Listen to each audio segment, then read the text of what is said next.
Okay, I'm back. Here we go. Here we are.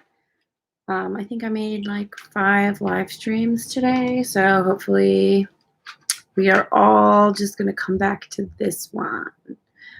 I had a little bit of some technical difficulties when I first started. I changed one of my settings that disabled certain things for me to turn on within the live stream. So here we are back again for week 2, Steal Like an Artist. I went ahead and I got my Steal Like an Artist journal that goes with this book that we've been walking through.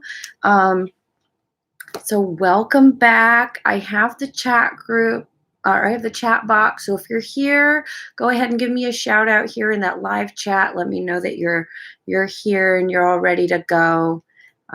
We got off to a bit of a rocky start. We were supposed to start at 2:30. Again, there were some technical difficulties, so we're back, or we were supposed to start at 2, and now it is 2:30 right now.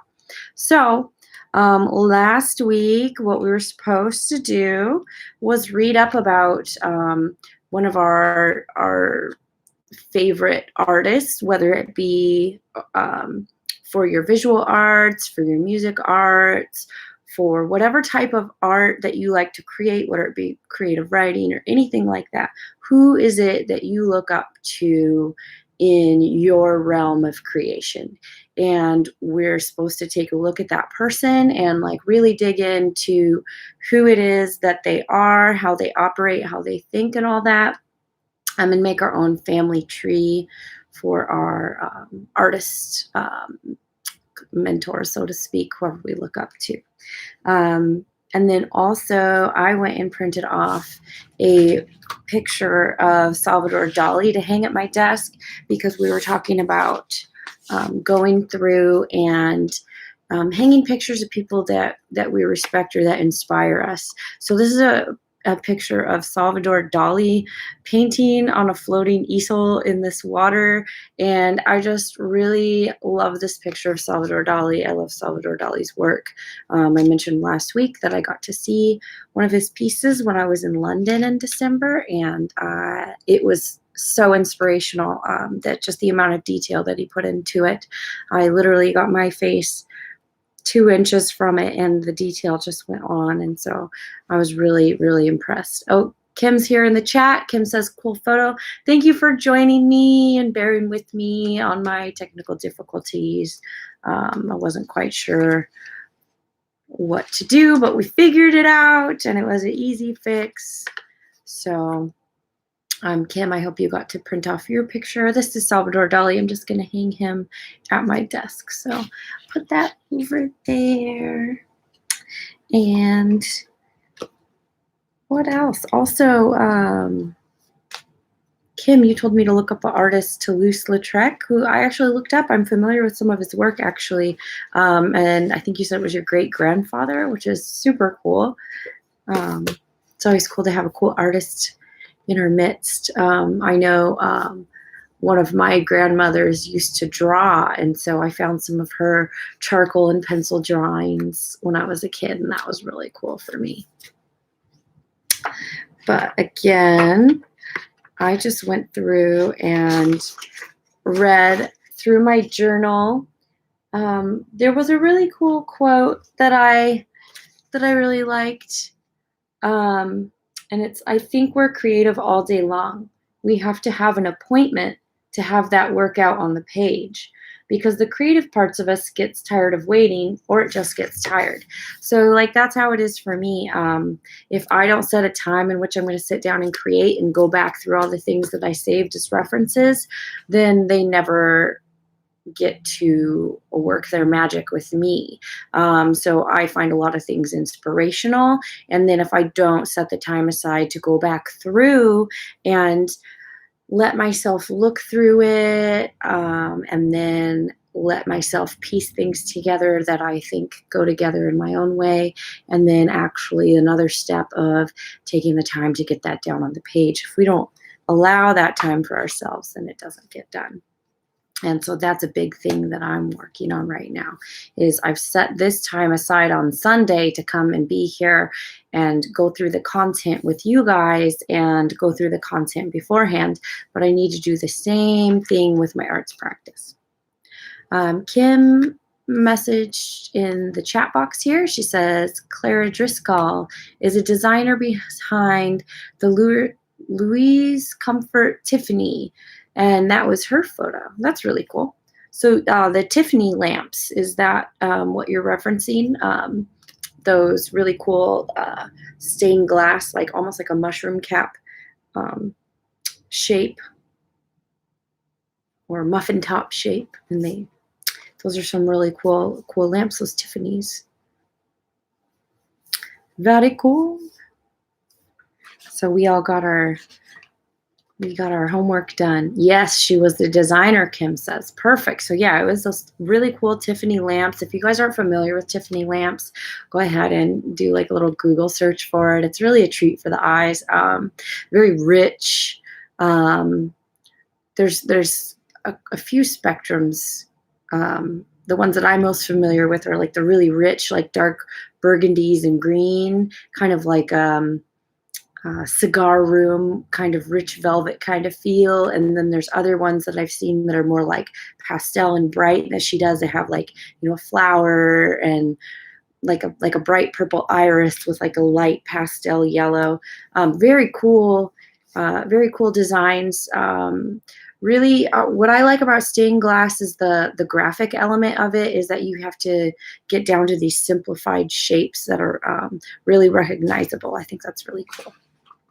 Sandra says, crap, I hope I didn't miss too much. Hello. Hi, Sandra.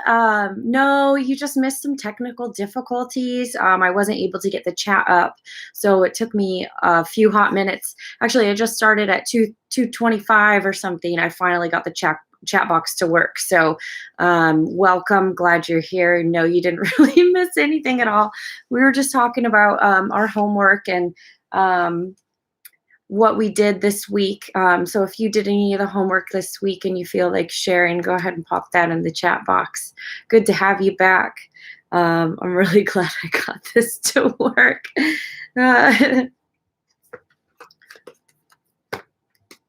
So Zandra says she got the technical difficulties and she's been refreshing. Oh, you got distracted by fabric? Yeah, that's easy to do. Well, I'm glad you made it. I know. I was kind of worried. I was like, oh, I don't really have procedures in place for this kind of thing. So kind of a little recap from the journal. Excuse me. Sandra did half the homework. That's awesome. You know what? You did something. That's good. You're showing up here for yourself. You're making this time for yourself. That's really good too. So how to be a creative kleptomaniac was kind of like the first part. And, you know, just really emphasizing that nothing comes from nowhere. And also I understand this chart a little bit better this week. It says, is it worth stealing? Yes. We'll move on to the next thing. Is it worth stealing? No. We'll move on to the next thing. And the point that we're trying to get across here is that you can't just pull from one thing and copy it. That's plagiarism. But you can be inspired by multiple things, and then through your own practice, you can then create something based off of those things, but really it's your own. And we understand a little bit more about that process in this next chapter. So don't worry if that doesn't make sense, because we're going to go over that a little bit more.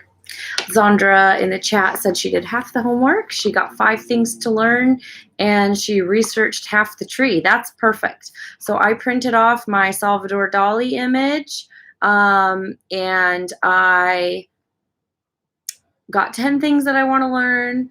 And then I did not do my research on Van Gogh. So I think we're just like with the artist's way, like you sometimes you just don't get to all of it, but that doesn't mean that the seed wasn't planted. You can always go back.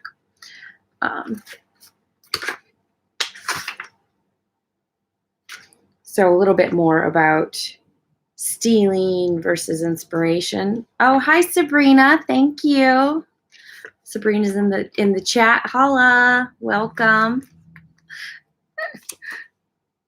I just did so down here we talk about good theft versus bad theft. Good theft is like when you're actually just copying something and you're trying to pass it off as your own, or that's bad theft. You skim over the top and you just like do surfacey stuff. And good theft is when you actually take time to study the artist and how they're thinking, and you give them credit if for your inspiration. You kind of mix a bunch of things together. So there's a way for us to study what other people do. And when you're practicing, you can then recreate an image that they did, and you'll really get down to the basics and how they're thinking and how they're approaching their art by recreating other art. But the difference between recreating is that's for practice, and taking inspiration as you're making it your own. Kim says, I have 4 things. I wanted to make it worthwhile, so I got stuck. You know, there's 4 things that you want to learn. That's perfect. Never a bad thing to do something. Something's better than nothing. So Zandra says that chart isn't in your book. The chart might be in the book, but this is the journal. This is from the journal. And I'm sure I saw this chart in the book from last week, but you might want to take a look. So embracing influence and collecting ideas versus just plagiarizing. So what the journal says is, if you just got the journal last week like I did, it says to set aside 15 minutes every day and do one of the exercises. Zandra says, perfect is the enemy of done. That's so true. Done is better than none. Oh, page 38 is where the chart was. Thought I saw it in there too. Yeah. Perfect. Yeah, so Zandra, it is. Kim identified the page. Kim said she wanted to memorize the rest of the Lorax. She'll never use any of it, so you should go for anything. Yeah, just so when I was a kid, like, we had to memorize the Bible. So we would do we would take like a whiteboard, and you would write the entire part that you wanted to memorize, and then you would repeat it, and then you'd erase a word, and then you'd repeat it, and then you'd erase a word, and until you had all the words gone. And so that's a good way to memorize something. From when I was a kid, we had to do lots of memorizational stuff.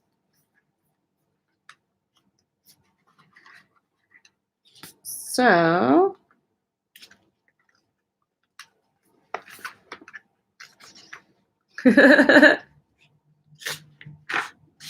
Kim saying that's crazy.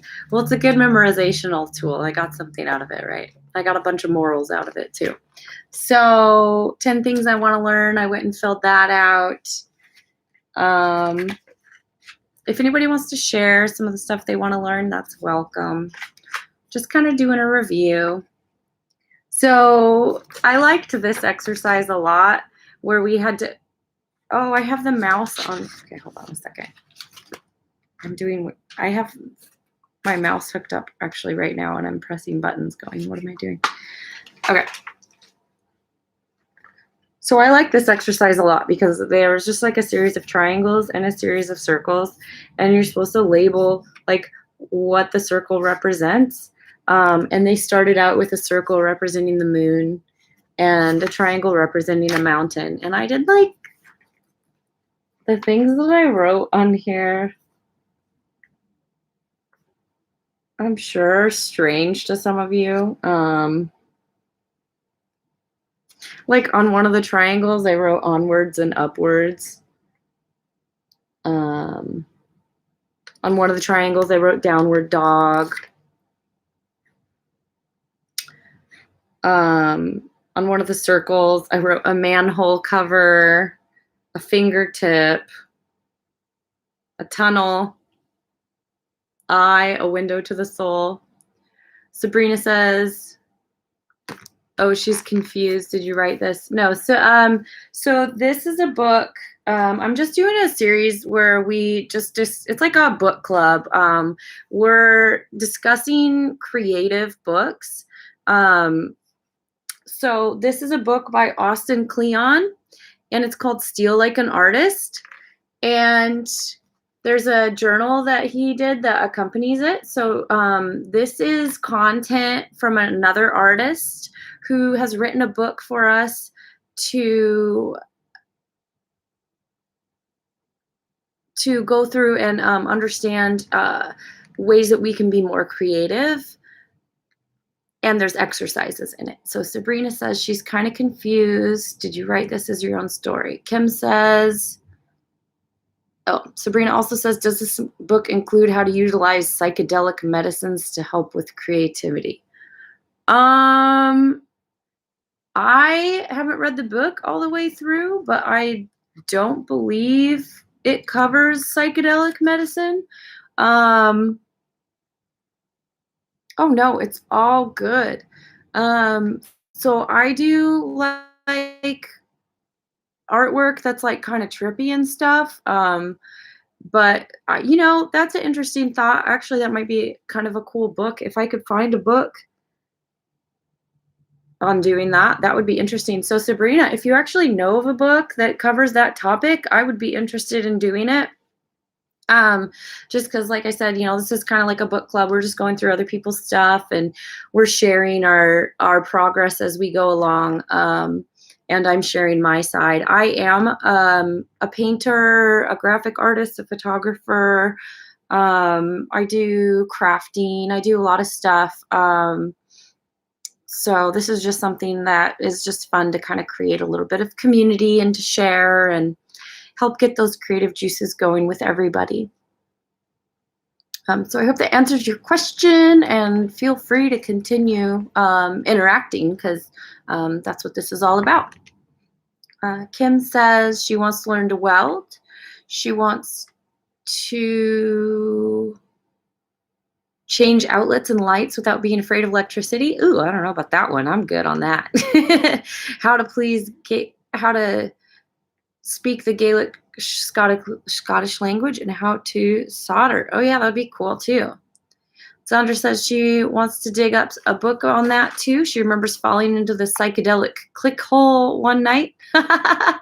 Sabrina says she doesn't know a specific book, but she's highly interested in the trippy artwork on tarot and oracle cards. Josephine Wall is one of my favorite artists. Oh my gosh, yes, no, I really love the tarot art. I'm going to write down that name so I can check out Josephine's artwork. Let me grab my pen here.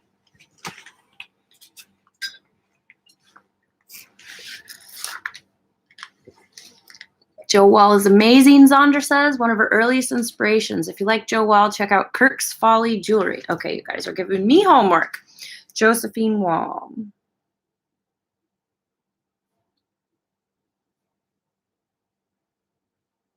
I'll also write down psychedelic medicine book, medicine art book, and then Folly Jewelry. All right, you guys. Well, cool. I made some notes here, so I'll kind of take a look at that stuff. I'd be super interested in all those subjects. If you're interested in psychedelic medicine and how it relates to art, you've probably heard of Alex and Allison Gray. They do Visionary Art School. I took a workshop by Alex and Allison Gray once, and it was really cool. I'm really glad I did. And they talk about how they both took LSD and they laid down on a bed completely naked and turned all the lights off. And they just laid there holding hands. I think they were holding hands. And they let the vision come to them. And at the end of it, they went and drew the vision that they had. And it turned out that they had the same vision for the same, it was like a tubular structure. So it was like 3D, but it was almost like a concave cylinder, and it was completely 3D. And then they did I can't remember what they said they did with it, but their discussion on psychedelic medicine in relation to art is really good. I actually might go see if they have any books. That would be something fun to do. And they have, if you go to cosm.com, cosm.com, you can see that they have a place in New York where they host events. They host art church every Sunday. They have a chapel that they're building, and it's really cool. I really want to go someday. So Sabrina, you might want to check that out. I'm definitely going to check that out, and we'll touch base. We'll kind of keep bringing that in. So we've got some comments here. Zandra says, when you see Joe Wall, you will know lots of greeting cards practically in the 90s, or particularly in the 90s. So do you remember, I feel like there's like a fairy, oh, Sabrina, check out cosm.com, cosm.com. Yeah, so Chris Dyer, he's studied with Alex and Allison Gray, Morgan Mandala, and even John Speaker. Like, there's a lot of visionary artists that have actually studied with Alex and Allison Gray, and they do a lot of really cool stuff. So yes, I love Chris Dyer's work. Randall Roberts also. What do we have here? Sandra says Kirk's Folly. Is Kirk's Folly of Folly Jewelry? I'm thinking of Amy Brown, that the girl that did like the fairy watercolors. Kirk's Folly.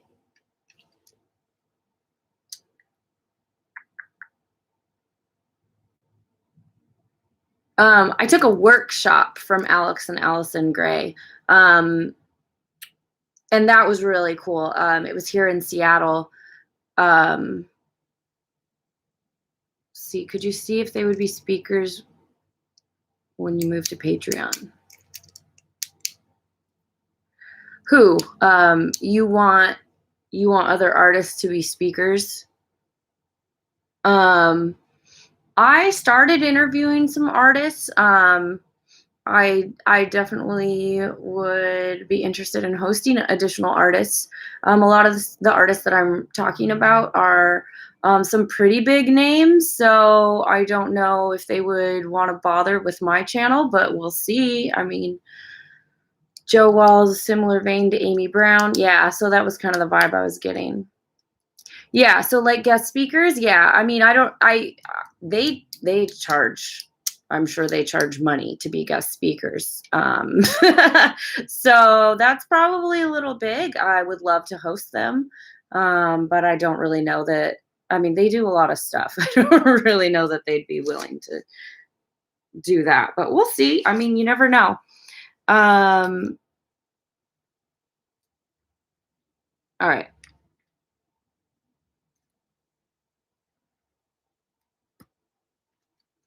Yeah. So Kim's also referencing my Patreon. If you guys like the content that I host here, feel free to go to patreon.com/SariLunaDesigns.com, and you can contribute to help me keep the live streams going. There's a spot for you to donate. And then you get more content. I have full-blown painting tutorials over there, and I will be moving most of my content over there. I'll still continue to do live streams here on YouTube, but I'll have premium content for people that want to support. So anyway, yeah. No, I'm not opposed to trying. I'm just like, it would be cool, definitely. You never know. They do a lot of big events though, and I know that I had a friend that was helping to set up, and it seemed like, but you know, it doesn't hurt to try. Yeah, so anyway, there we go on that.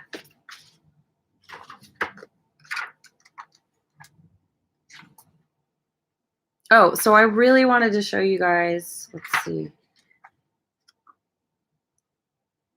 I think, did you guys read chapter 2? So Sabrina, I know you're just joining. I do go over most of the content with this. Last week, I just straight up read the whole chapter.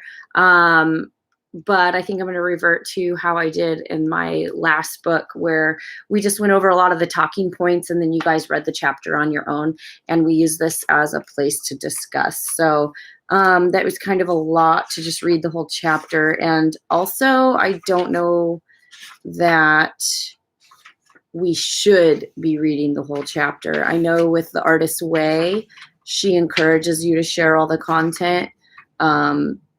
But with this, I will encourage you to purchase the book. I will encourage you to purchase the book because we do want to support this author and this artist, and we want to give them their dues. So I don't know that I'm going to read the entire chapter this week. I'll go over the talking points, and then you guys read it on your own. So we'll just switch back to that. And Sabrina says she'll see if she can get around to getting the book. She's super broke and she doesn't have a job. Well, and we'll be here. Like, the content that we discuss is really helpful too. So you'll get something out of it regardless, Sabrina. So don't worry about that. Just, you know, that's completely understandable. Not everybody's capable of, or not everybody's able to right now to do that. So that's understandable. Yeah, Kim, I'm giving you guys homework again. Because I went through and read the chapter before, and it just flows a little better for me leading it. Perfect. Yeah. Well, cool, guys. Well, it'll all work out. So yeah, like I'm telling you, Sabrina, that'll work out just fine. So don't worry too much. Yeah, I'm glad to have new people here to chat with us. So welcome again. You're okay with that? I hope you're okay with that. All right, so chapter 2 here, it says, don't wait until you know who you are to get started. And this is pretty common, right? A lot of us have imposter syndrome. And imposter syndrome is one of those cool things to where no matter how far you progress, you still feel like you're not good enough, or like you don't belong, or who am I to teach, blah, blah, blah. Everybody in the chat's welcoming Sabrina. We've got Kim and Zandra and Sabrina. And I think Jeremy's in the background, but he likes to just watch, and it's easier sometimes to just chat. Everybody's got their own way of being involved, and that's completely fine. So don't wait until you know who you are to get started. This is a picture of me over here looking at, so this is what we are.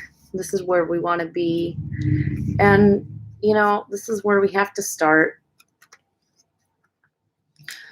So the whole point of this is just to go get your hands dirty, get your hands in that clay, play around. You're not really going to know what you're going to get until you try to play with it. It's like that old thing, oh, it's okay to be a beginner. Or if you don't like how it feels to be a beginner, then you're never going to know what it feels like to be a professional, or however the heck that goes. So the act of making things and doing our work is how we figure out what we are. Like I mentioned before, I do a lot. I do photography, I paint, I do graphics, 3D. It's so much that I just kind of pared it down and settled on painting, because I had like Sabrina, you were talking about, funding issues. I had funding issues for my tech, and I wasn't able to have a computer that I could that could handle creating my 3D art on. And, sometimes it's so hard to have so many interests that You just kind of have to pick one, and it's hard to just pick one, especially when everything's so interesting. But just get in and make stuff. So you're ready, just start making it. You might be scared to start. That's natural. There's a real thing that runs rampant in educated people. It's called imposter syndrome. So this is saying that imposter syndrome is, and I quote, this is the clinical definition, psychological phenomena in which people are unable to internalize their accomplishments. But none of us really know what we're doing. We just have to show up and work every day. So like with this live stream, like, you know, I just started doing the book club thing because I made a Facebook group, and I was like, oh, just a group where we get together and read stories, just because I was being funny. Like, I like to read stuff, and just the way in which I enunciate, I guess people thought was funny. And so I did like a few readings on this group, and people were like, ha ha, you're funny. And so I was like, you know what? I want to read this book, The Artist's Way. I don't really know what I'm doing to my YouTube channel. I've been neglecting it. Let's just start this book. And it turned out that several people actually wanted to join in and do the book every week. So I didn't know going in that it wasn't just going to be me reading the book to myself with no viewers. Like, I didn't know that, and I was like ready to accept that. So I just got in and I started doing it, and here you guys are. And you know, you wanted me to do another book, so here we are. So who knows where this is going to go, but we're going to show up and have fun doing it. And sometimes I don't feel like showing up and doing the live stream, but I'm here because I committed to you guys that I was going to. And to be honest, would I really read this book if I didn't have you guys here waiting? Yeah, but it would take me longer. So it's a little bit of motivation for myself, and I get to, apparently I like to talk. So here we go. I like to talk about art. I went to the beach yesterday, and I was painting, and people kept trying to talk to me, and I would like stop and talk to them, but I wasn't really as involved in the conversation as I could have been. But with these live streams, I'll just sit here and talk your guys' ear off about these subjects. So it depends on who you're with, what you're talking about. You know, everybody has something that interests them. So if you can find somebody that will let you bend their ear a little bit about something you know about, that will make you feel probably like a little bit less of an imposter. So imposter syndrome, just show up, do your thing every day. Over here we have fake it till you make it. So there's a Shakespeare quote, and it's saying, all the world's a stage, and all the men and women are merely players. They have their exits and their entrance, and one man in his time plays many parts. And Austin goes on to say that there's a couple ways in which you can interpret this, fake it till you make it. And it's, one, you can pretend to be something that you're not until you are, i.e., fake it until you're successful or until everybody sees you the way you want them to. Or number two, pretend to be making something until you actually make something. And another way you can really embody this is dress for the job that you want, not the job that you have. And you have to start doing the work that you want to be doing. And starting to do the work that you want to be doing doesn't mean that you're going to get the outcome that you want. But it's back to being that beginner. Got to go and be that beginner and be okay with it. And Glenn O'Brien here, he says, you start out as a phony and you become real. So we've got this whole fake it till you make it comment.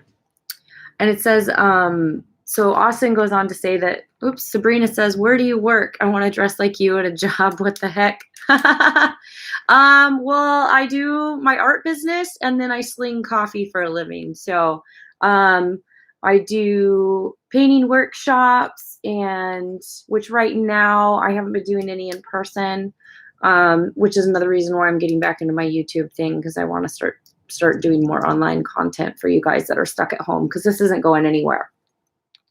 And yeah, I just go to a mocha mob wife, she says. Oh, you're talking about my hat?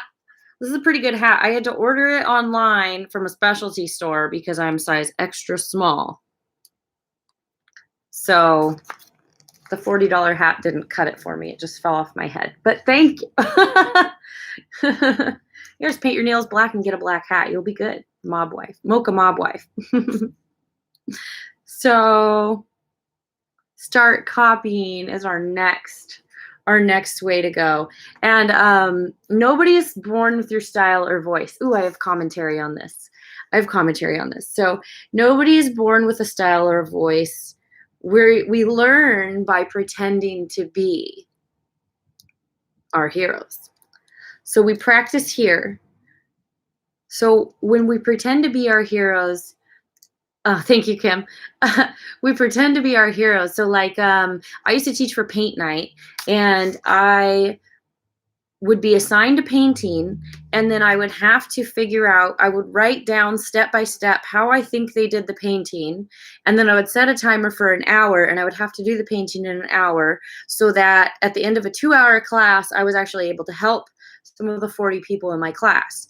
And reverse engineering paintings taught me a lot about how to paint. So me teaching a painting that somebody else created was extremely difficult, but it really helped me get out a lot of my artist block. And actually, I might challenge you guys to do that. Find a piece of art that you really like and copy it. And don't try and like say, I made this art, you know, I came up with this design, yada, yada, but copy it. And if you do decide to share it, you need to credit, hey, I copied this from this artist. Check out their art. It's really cool. But copying art really teaches you how the artist thinks. So like if I break a painting down, you can start with the structure, the values, the colors, and the form, or form and structure are kind of the same thing. But if you break it down, like just like Kim, you're talking about being inspired by those Tiffany lamps, you can really like take a look at like what are the elements within the painting. And then once you've identified that, then you can go through and build on that. And if you guys don't know how to make sense of what I just said, we can always do a workshop on it, because there's a real cool, like you can just break it down. It's like the scientific formula. You can just like make your own scientific formula for a painting. And then by practicing how somebody else painted, you can figure out the elements that you really like and the tools and the ways in which to apply your medium that you really enjoy. And then that's where you have that big breakthrough and you get your own style. So Kim's saying back in the 1500s, the art students had to copy the masters. Yeah, exactly. So copying is about reverse engineering. It's like a mechanic taking apart a car just so they can see how it works. And over here we have a quote from, I cannot pronounce this name, Yoji Yamamoto. Start copying what you love. Copy, copy, copy. And at the end of the copy, you will see yourself.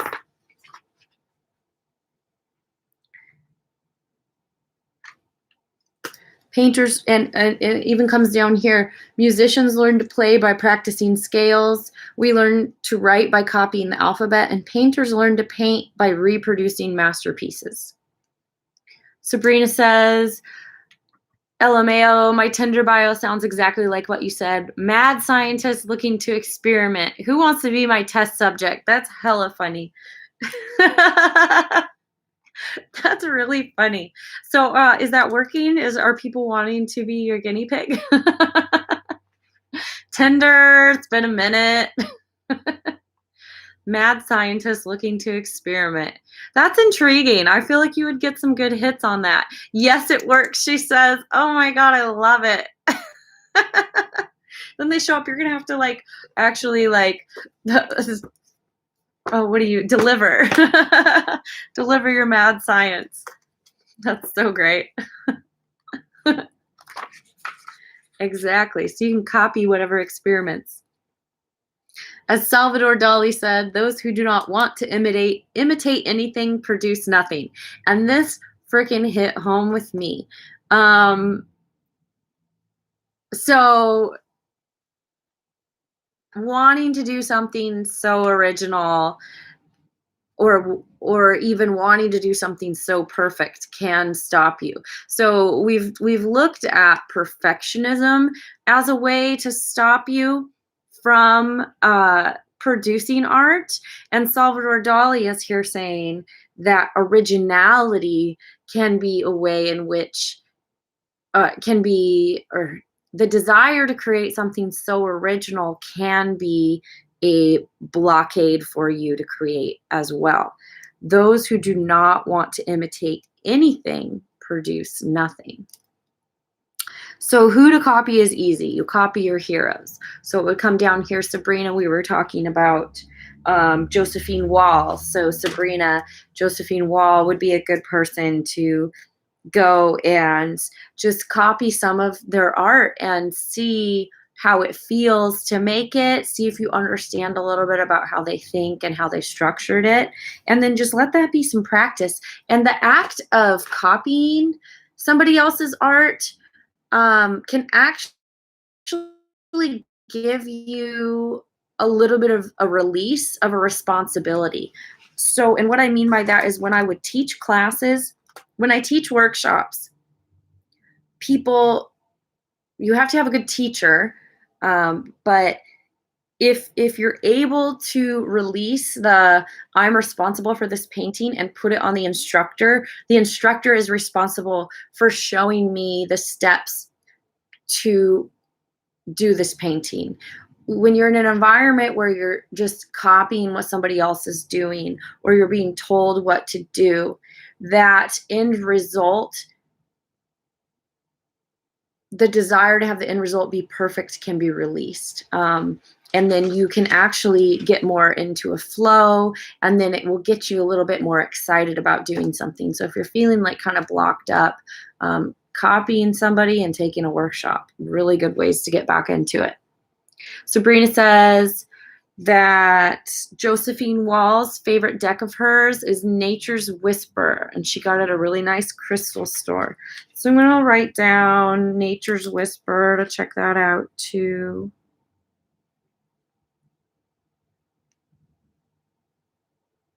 Yeah, I'll check that out. That sounds cool. Nature's Whisper, that sounds dope. I'd be down for that.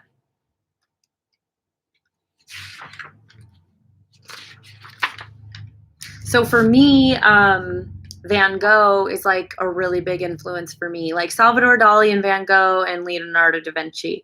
So also like real-time, like visionary artists like Alex and Allison Gray, all of those people that studied with them. Like there's some really, really good artists that are living right now.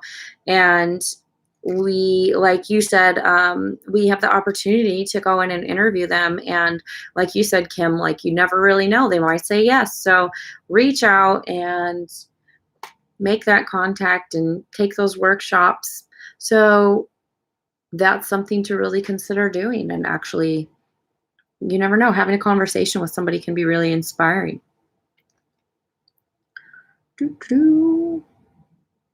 Okay, so over here we have Wilson Misner says, if you copy from one author, it's plagiarism, but if you copy from many, it's research.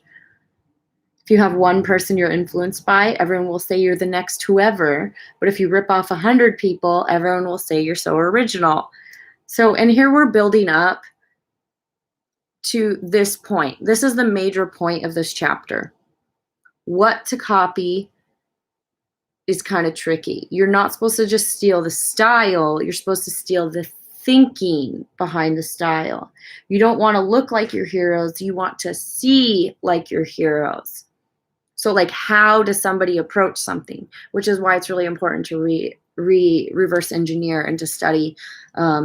Because if you can really see like how somebody's looking at something, you can look at it from their perspective, and then it helps you to formulate your own perspective. It influences your perspective, because nobody's ever going to be able to completely replicate what it is you do. And it's important to see that you also can't completely replicate what they do, but in copying people, like your own affinities for certain techniques can come out. And oh, this was the point that I was going to make earlier, is don't, like, my art is really distinctive, and I've had this thought that I don't like the way that distinctiveness shows. And I spent a really long time trying to erase the way in which my art, you could tell that my art was my art. And you can tell that my art is mine because of the way in which I have my brush stroke, the movement, the shapes, the way in which I formulate my shapes. It's very distinctive to me. And I spent a really long time trying to get rid of that, trying to erase that. And I was like, I don't like the way that this is laying on there. And I still kind of struggle with it sometimes. But then I kind of came to realize that's my style. So a lot of times we fight what we are instead of accepting what we are, and that's half the battle. Because you might not realize that, especially without practice, you won't be able to recognize what it is that is. So I don't know if that makes any sense. It's kind of one of those kind of esoteric, kind of philosophical kind of things. We've got a lot of action here in the chat. Kim says, no art form is really new. We just use techniques that others developed and build it into our own. I agree with that. Kim continues to say that you are in your painting and you cannot get out. And that's true. My paintings are me. Whatever I was feeling is in there, and the way, like, again, the way in which I apply it, that's just how it is. Zandra says one of her blocks in songwriting is having a relative pitch. When I play a chord or use an instrument, I recognize it immediately to be owned by X song. So you're saying you have relative pitch in that you can very closely replicate that of another, I believe. So Zandra said, then she started thinking of chords and synths like a hammer. The more projects you use it on, the more sentimental value there should be. Chords and synths like him. The more projects you use it on. Yes, because you've been through so much, you have so many more memories, like the way in which you paint, even techniques, chords, synths. Yeah, that makes sense. So Sabrina says practice like a yoga practice or artist practice. I'm not sure what I said that you're responding to, but I say an artist practice in the same way that somebody says a yoga practice.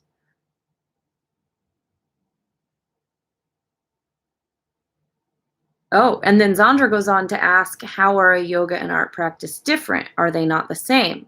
Right, because I think in a lot of ways yoga and art are similar in that you can be in a different place physically with a yoga move than you were yesterday. Either growing like more flexible, deeper in the movement, or more tight and more struggly. And the same in my artwork. One day I can really get into the flow of a certain move and get really flexible with it, whereas another day I might just like struggle a little bit more with it. So I think, you know, I do use art practice. I use practice in the same way that a yoga master would use it. Sabrina says that's a good point. I think to me there's difference in technique. I think one is more based around breathing and the other might utilize more technique and focus. And honestly, as someone who doesn't do great at painting or art but enjoys it, I think some art forms are just easier for me than others. And Kim says they are all art forms. So yeah, a lot of art is going to come to you easier than another art form. That's definitely true. I think that's more of a universal truth. I know we individually struggle with different things and different specifics, but universally, yeah. Yeah, I think that's right, Sabrina, for sure. Yeah, there'd be times where you guys have no idea how many times I sit down on my canvas and I'm like, I hate painting. I hate it. It's hard. And then other times I sit down and I'm like, I love painting and it's beautiful and it's easy. It's like a relationship in some way, right? Like your relationship with yourself. Like it's not easy every day. You know, your motivation to do this or that isn't easy every day. Kim's saying movement is art and meditation is art. Dance is art.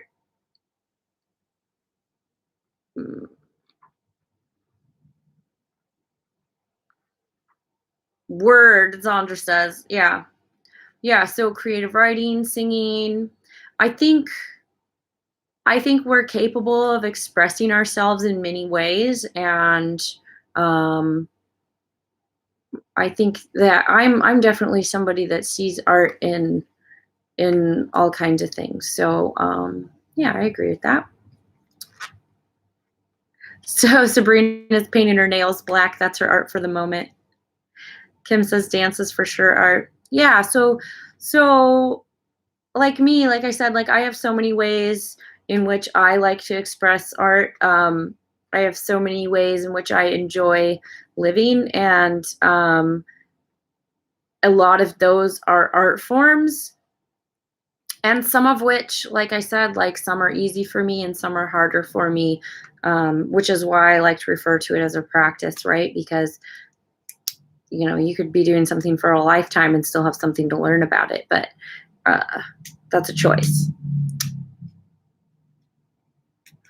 So you guys are on the black nails kick. I went and got a manicure and a pedicure this week, and they're like, what color? And I'm like, black. It's all like 70 degrees out, and they're like, black? I'm like, yeah, black.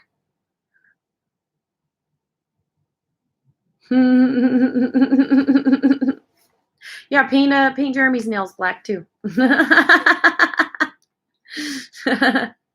All right, y'all. Circling back. So, copying your heroes helps you internalize their way of looking at the world and understanding where they are coming from.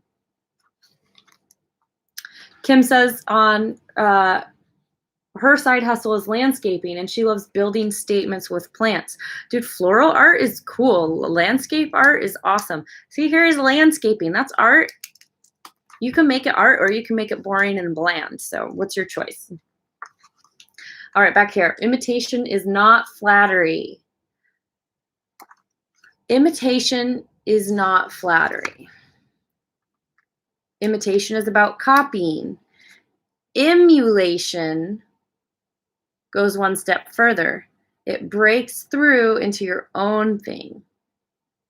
And we come down here and we have a really cool example from Kobe Bryant, which I want to read this to you because I think that this is a perfect example. So there isn't a move that's a new move. Hold on. There isn't a move that's a new move. The basketball star Kobe Bryant has admitted that all of his moves on the court were stolen from watching tapes of his heroes. But it gets better than that, you guys, so hold on. But initially, when Bryant stole a lot of those moves, he realized he couldn't completely pull them off because he didn't have the same body types as the guys he was thieving from. Let me read that again. When Bryant stole those moves, he realized he couldn't completely pull them off because he didn't have the same body type as the guys he was thieving from. He had to adapt the moves to make them his own. And then down here we have Conan O'Brien talks about how comedians try to emulate their heroes. They fall short. They end up doing their own thing. Johnny Carson tried to be Jack Benny, but ended up Johnny Carson. David Letterman tried to copy Johnny Carson, but he ended up David Letterman. So Conan O'Brien says, it is our failure to become our perceived ideal that ultimately defines us and makes us unique. It is our failure to become our perceived ideal that ultimately defines us and makes us unique.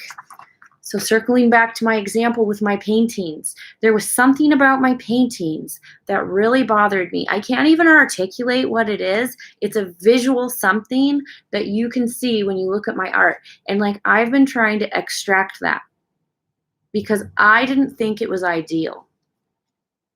It is our failure to become our perceived ideal that ultimately defines us and makes us unique. So I thought that was really, really cool, like kind of like goosebumps on your arms kind of feeling when I read that this morning, because I'm just like, you know, I'll sit there and spend all this time going over something and changing it, and it's like I could spend an additional 4 hours on a painting, and it really only made it slightly better in my head. So like, I'm very cognizant of that, and yet I still have that drive to go and do it. And it's just something that like I have to accept that, you know, if you make this choice to go and redo this, this is going to take you like 4 more hours. And it's not even going to add that much value. So you're spending your time for not much value. So that's something to come to terms with too, is art is never done. You just have to know when to pull the plug. Sabrina says, this is so random, but I love your little nook. It looks so homey. I just keep staring at it. Thank you. It's actually my bed. I have a bunk bed, and I put my bed on the floor beneath it, and I use the bunk bed up there for storage, but I'm going to clear it out and make it like a reading nook. So apparently I'm going to have a double-decker reading nook, which is really unnecessary. But I have a tapestry on the top. I have a wall hanging.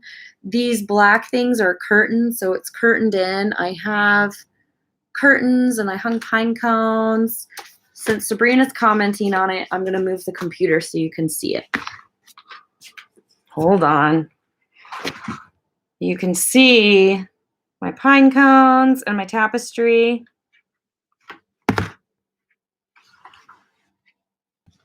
I love my little nook too. Thank you, thank you. Everyone should have a cozy nook. I wake up in my bed and I don't want to get out. Thank you. So this is part of my artistic expression. I would like to do interior design, but oh my God. We'll see, we'll see. I've got plans for that. Don't worry, guys.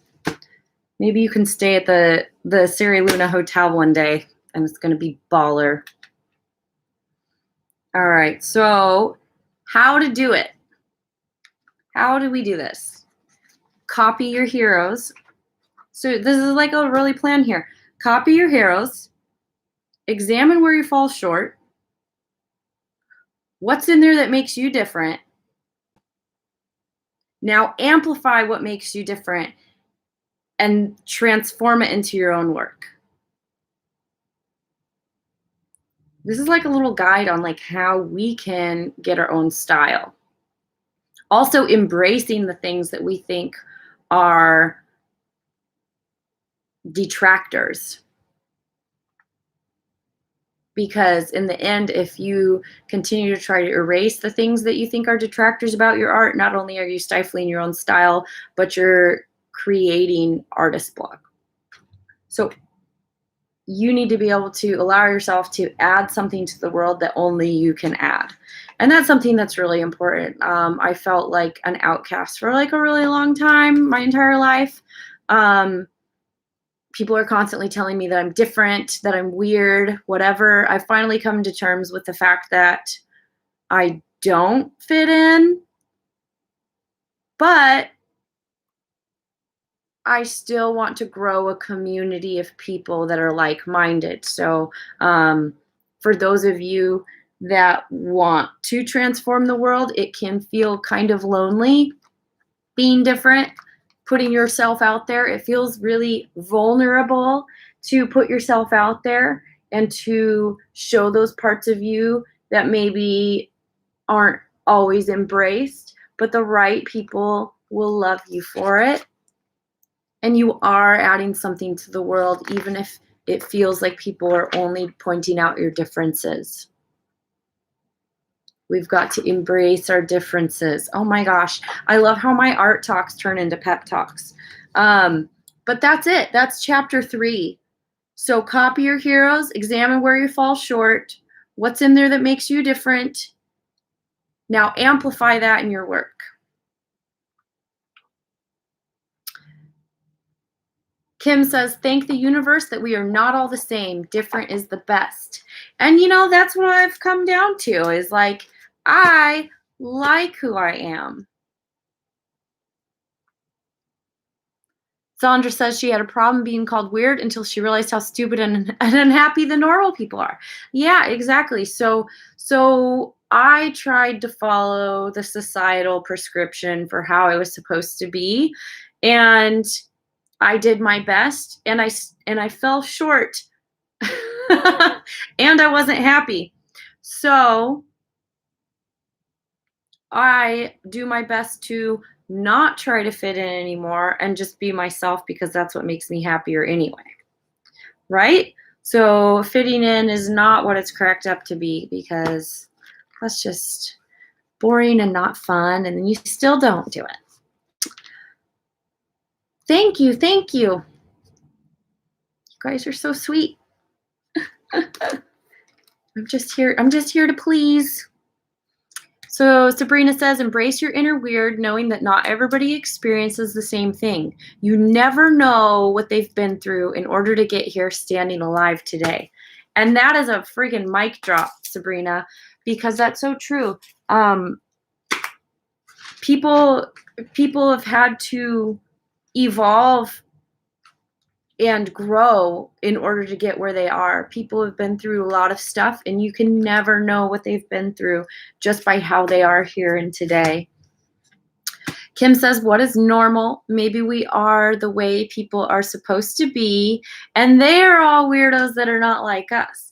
See, and that's a good point, Kim. I think that a lot of the people that are normal, that point out that you're not, perhaps they're the ones that aren't allowing themselves to express themselves. And, thank God I'm not in their head, because I get to express myself, and I don't really have anybody to answer to that's going to tell me otherwise. I luckily have a very supportive group of people that I can go to. So Kim says, that is absolutely my philosophy. Yeah. So anyway, yeah, again, you guys, yeah, like I said, I was trying to fit into that prescribed normal, or the people that I was around, and it just didn't work out for me. I wasn't happy. I didn't fit in, and it took me a lot of backtracking to get, but you're a product of your environment, and you grow from that. So Sabrina says, I'm so glad I got to talk with you all today. Hopefully I see you guys next week. Yeah, so Sabrina, come back. Thank you so much for joining us. It's so nice to have you and have everybody so active in the chat. It makes it like a conversation. Sabrina says, thank you so much, Sari. Have a wonderful rest of your day. I feel inspired to create something, whether it be a painting or some floga. Set your alarms, Andra says. We've been here 14 weeks. Kim says, Zandra said that, not me. Credit where credit is due. Perfect. You guys are beautiful. Don't forget your homework, right? So I'm going to look for a medicine art book. Thank you so much, Sabrina, for joining us. If you have to step off, I get it. We're going to wrap this up here. So I'm going to look for a psychedelic medicine art book. I'm going to check out, see if maybe Alice and Alex and Gray have one, Josephine Wall, Folly Jewelry, Kirk's Folly. So let's try and recreate a piece of art this week. Recreate a piece of the art. If you have the book, read chapter 3. If not, we'll meet back here and we'll be able to digest all the content. Thank you guys so much for joining me. Yeah, it's so cool. Zandra, 14 weeks strong. We've been doing this. So love you guys. Happy creating. Do something fun. Get creative. Let go of the results. Love you. Bye.